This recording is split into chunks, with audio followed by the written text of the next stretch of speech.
Welcome back to The Vocalist. Today we are listening to Jethro Tull, and the song is Locomotive Breath. Here we go.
Happening madness of the locomotive breath.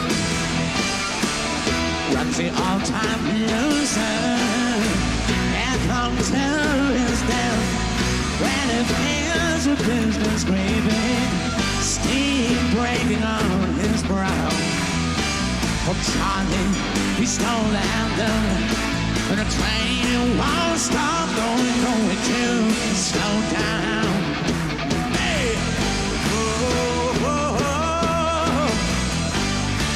He sees his children jumping off the stations one by one. This woman count his best friend, in bed and having fun when he's running down the corridor on his hands and knees. Oh, Charlie, he stole the handle, and a train won't stop going to slow down.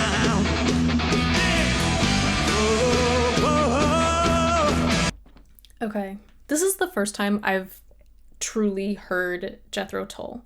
A singer in a coaching introduced me. It is, I don't know, it's different than I anticipated. It's very, I don't even want to say yet. There are a lot of different sounds that I'm getting in his tone. So we're gonna go back to the beginning. This song starts out like pretty intense. I'm gonna try and get to when he starts singing.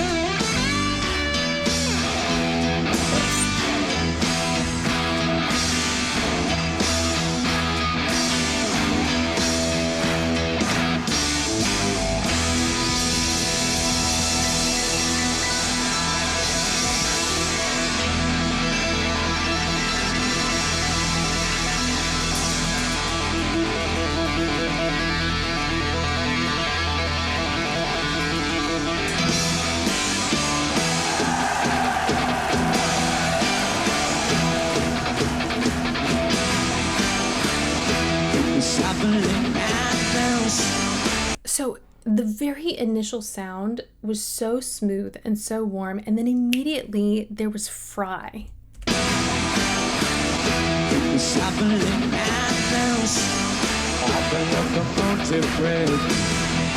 Like those low notes are so warm and buttery. Runs the all-time music and comes to his death when it feels a business craving, steam breaking on his brow. So these higher notes, we're getting a little bit more texture, but the phrasing is still very smooth. So it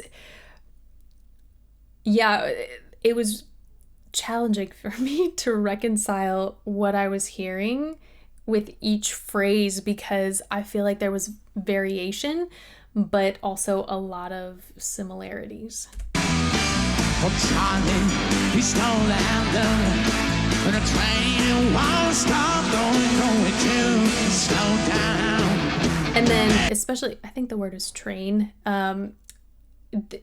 there was a lot more twang in his sound, and a lot more height in the sound. So we just got so many colors in the first however many seconds of him singing.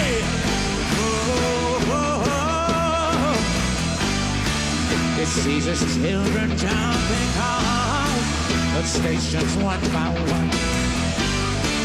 This woman found his best friend, in bed and having fun. When he's crawling down the corridor on his hands and knees. Oh, Charlie, he stole the handle, but a train who won't stop, no one to slow down. The phrasing is so smooth and gentle, and I think that's what's kind of shocking me. I mean, obviously, you know, there could be, I don't know if the audio that I'm hearing is from, it says rock popping concert, but I don't know if this is from this concert or if it also later says music video. So I don't know what happened, you know, with editing, but there's so much intensity in this song, and he has kind of this casual, fry, yet very smooth delivery of these lines, which is, I'm enjoying. I find it fascinating too.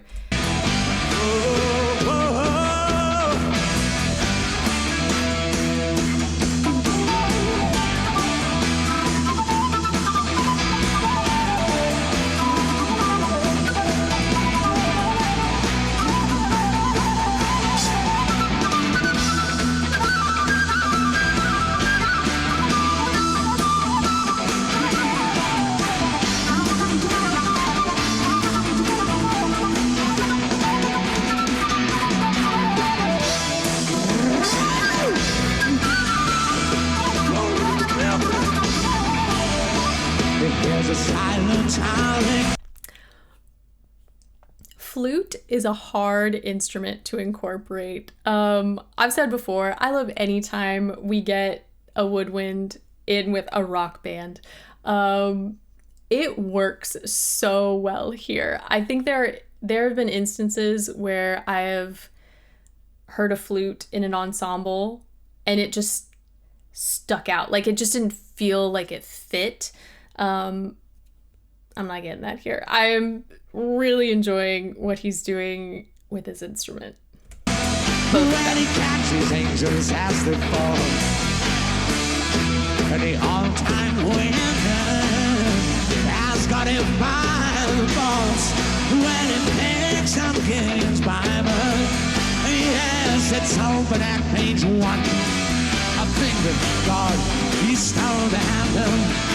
And the train who was stop going nowhere to slow down. I think what I find interesting about the amount of texture he incorporates is it gives so much more of that speech-like, that conversational feel to his vocal production. And yet we can hear pitch, we can hear melody, we hear fluctuation in pitch. So it still sounds like he's singing, even though it more than anything to me, it sounds just like he's telling a story. Nowhere to slow down. Nowhere to slow down. No way to slow down. No way to slow down. No way to slow down.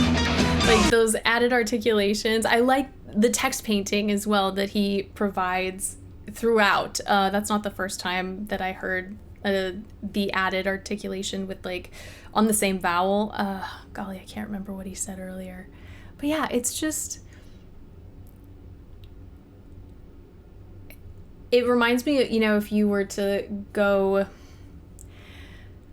okay, not that he's, you know, telling a children's story, but that sort of approach that you expect when you're listening to a children's story. You want the person narrating or sharing the story to do different voices and to, like, make it feel like you're there, to make the whole story come alive and be very dynamic. And that's what he's doing, but with a song.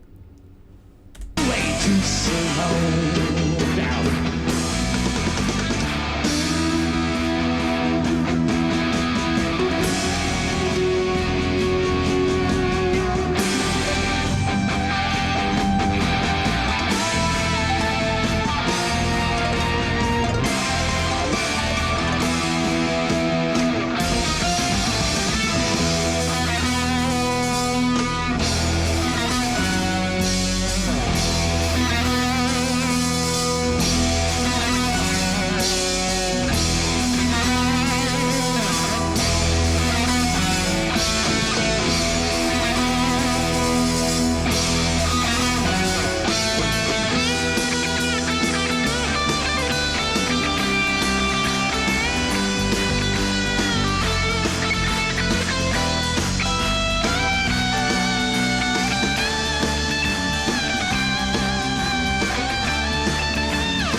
That was so high energy. I